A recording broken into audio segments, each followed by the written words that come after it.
নিধন দীর্ঘদিন ধরে চলমান আছে। আমরা কি আজীবন শুধু চেয়ে চেয়েই দেখব? ভাই, অত্যন্ত কষ্টের প্রশ্ন। এই প্রশ্ন আমাদের সবারই মনের। পৃথিবীর ইতিহাসে সবচেয়ে জঘন্যতম সংখ্যালঘু নির্যাতন সবচেয়ে খুল্লম খোলাভাবে যে জায়গায় হয় তার নাম ভারত। এত খুল্লম খোলা, এত জঘন্যভাবে সংখ্যালঘুদের উপর নির্যাতন পৃথিবীর অন্য কোনো জায়গায় হয় না। অভিশপ্ত ইসরায়েলিরা যে ফিলিস্তিনে যেটা করছে সেটাকে তো সংখ্যালঘু নির্যাতন বলা চলে না, সেটা তো আগ্রাসন, দখলদারিত্ব। কিন্তু একটা দেশে বিভিন্ন ধর্মের মানুষ বসবাস করে, সেখানে সংখ্যায় কেউ কম হলে তাদের প্রতি নির্যাতন, নিপীড়নের যে নজির ভারত রেখেছে, এটা পৃথিবীর কোনো দেশ এত জঘন্যভাবে আর রাখে নাই। তো এই জন্য প্রথম কথা হলো, ভারতের মাজলুম অসহায় মুসলমান, নির্যাতিত মুসলমানদের পাশে আমাদের সামর্থ্য অনুযায়ী দাঁড়ানোটা ফরজ।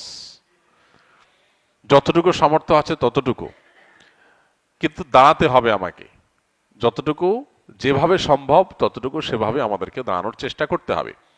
আমরা যদি মনে করি আমরা তো ভালো আছি, তো এটা হবে আমাদের সবচেয়ে বড় ভুল। কারণ কখনো কোনো মাজলুম মানুষের কষ্ট দেখে আমি তো ভালো আছি এই চিন্তা যারা করে, একসময় তারাও সেই কষ্টে পতিত হয়।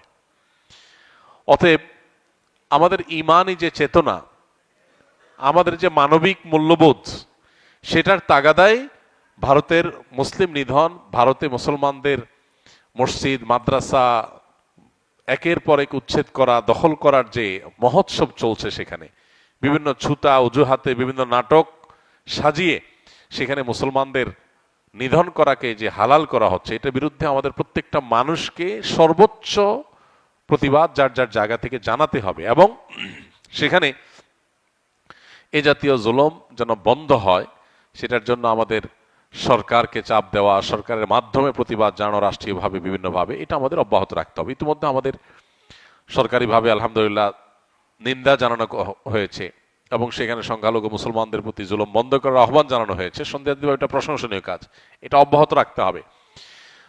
আমাদের সবচেয়ে লজ্জা হয় যখন আমরা দেখি যে ভারতীয়রা বা ভারত আমাদেরকে বলে যে এদেশে সংখ্যালঘু হিন্দুদের প্রতি জুলুম বন্ধ করতে। এটা যখন তারা বলে, এটা হয় আমাদের সবচেয়ে বড় লজ্জার কারণ, সবচেয়ে অবাক করা বিষয়। কারণ ব্যাপারটা এরকম যে চালনি সুইকে বলে যে তোমার পেছনে ছিদ্র আছে। চালনি যদি সুইকে বলে তোমার পেছনে ছিদ্র আছে, এটা যেরকম বেমানান, এটা যেরকম হাস্যকর, ভারতীয়দের বাংলাদেশের মানুষকে সংখ্যালঘু নির্যাতনের বিষয়ে সবক দিতে আসা এরকম হাস্যকর। কারণ তারা যেটা করছে, এটা পৃথিবীর কোনো সভ্য সমাজে, কোনো সমাজে, কোনো রাষ্ট্রে সেটা কেউই করছে না। অতএব তাদের এগুলোর বিরুদ্ধে আমাদের প্রত্যেকটা মানুষকে ঐক্যবদ্ধ থাকতে হবে।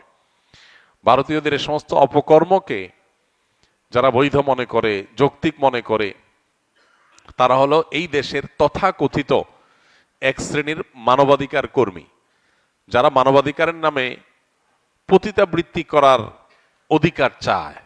তারা মানুষের বাঁচার অধিকার এতটা চায় না।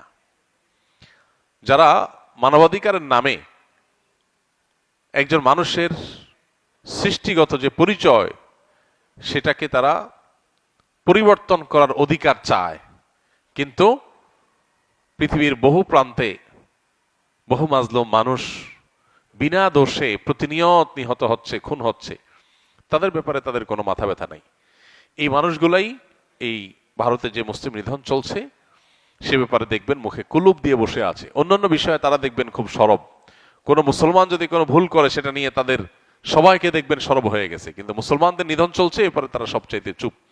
আল্লাহ তাআলা আমাদেরকে কপটদের চেনার তৌফিক দান করুন এবং আমাদের কর্তব্যটুকু আমাদেরকে পালন করার তৌফিক দান করুন।